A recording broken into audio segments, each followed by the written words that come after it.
I think Maine is very unique to other states, and I would love to unpack that a little bit further. But for people that may not know what's happening in Maine and all of the great work you all have been doing on pushing back on metric and over too much red tape and regulations and things like that. Do you mind giving us a little bit of a summary on what's happening in Maine, what previously happened, where you are now, and what's going to happen potentially in the future? Sure. Yeah, I'll try to keep it concise. But where we are You right got now, we're in the it. middle. We're in the middle of a legislative session right now. It's the first like kind of in-person stuff back since COVID. It's an emergency session, but my trade organization was able to get 3 bills going, so we got that stuff going. We're more focused on adult use, but we all came from med. There's a lot of med stuff going on right now, so they kind of bifurcate, with the med stuff and the AU stuff right now.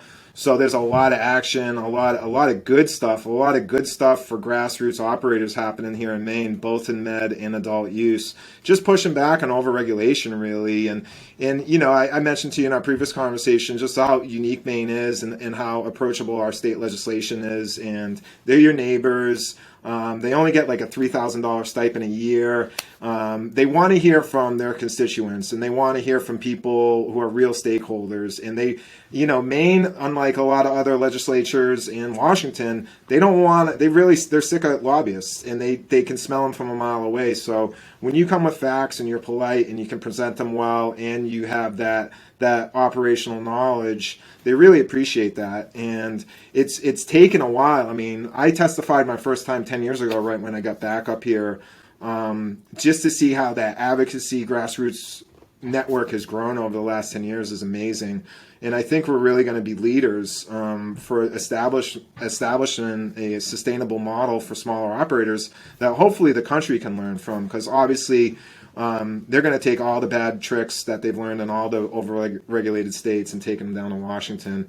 We're going to try to stand up a program that can stand toe-to-toe with that, show it to be more equitable, more fair, more transparent, higher quality, and better for all the employees and everyone involved in the program. So that's where we're at. We got a lot of traction. We've had a lot of victories, both in med and AU the last couple of years, and we're going to keep on keeping on.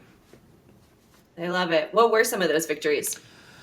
Just always pushing back, really. I mean, when opening up the caregiver storefront model was a big thing 3 or 4 years ago. My trade organization, we were only allowed to wholesale so much out at that point. I think they only want us to wholesale 25%, and then we had to do direct with patients.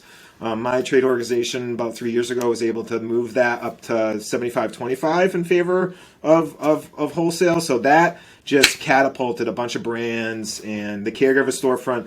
The people that went vertical with like med grows into med stores, I mean, they blossomed. I mean, a lot of those places gross in excess of 2-3 mil a year. So that really catapulted and got the industry kickstarted. It isn't just about those operators making money and all this stuff. It was about, okay, now we're hiring people. Now we're paying taxes up the wazoo. Now like every tradesman in the state knows what we're up to and know that we're a major economic driver.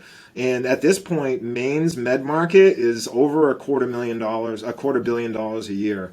Wow. Yeah, which is bigger than blueberries the lobster in this state, which is huge. That's what I was going to ask. Yeah. Is it one of the number one cash crops in It certainly is. The state of Maine? Yep. And our Democratic governor So, won't acknowledge the existence of either of our programs, even in her State of the State address and touting her $800 million surplus.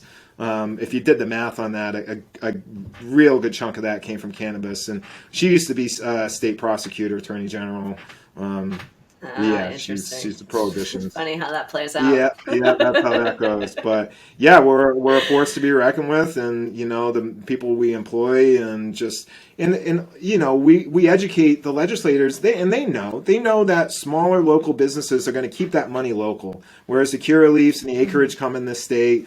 And they're just hiring at the low, just minimum wage, turning people over, sucking all those profits out of state. So we make a lot of things happen in the state with cannabis, and it's been from grassroots advocacy.